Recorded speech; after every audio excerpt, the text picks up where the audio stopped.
नमस्कार मित्रांनो, पुन्हा एकदा सर्वांचं स्वागत आहे आपल्या नवीन व्हिडिओमध्ये.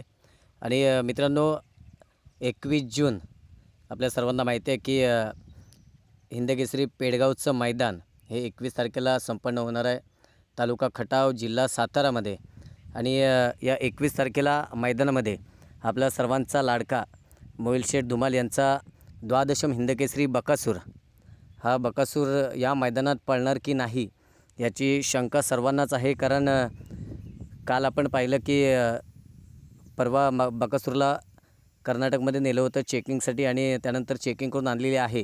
परंतु आज सकाळी देखील एक न्यूज आली आहे की बकासूरच्या नकीला या ठिकाणी 4 इंचाची इजा देखील झाली. त्यामुळं बकासूर पेडगाव हिंदकेसरी मैदानामध्ये पळेल की नाही याची शंका सर्वांनाच आहे.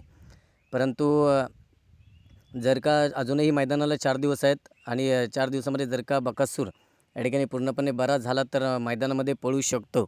आणि जर का बकासूर मैदानामध्ये पळाला तर त्याचा पैरा कोण असेल हे आम्हाला तुम्ही कमेंटद्वारे निश्चितच कळवायचं आहे.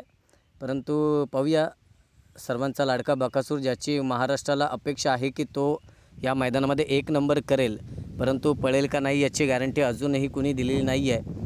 तर मोहिल शेठ धुमाल यांची स्टेटमेंट देखील येईल, त्यानंतर संतोष मामा असतील, वैभव मामा असतील, ते देखील आपल्याला सांगतीलच.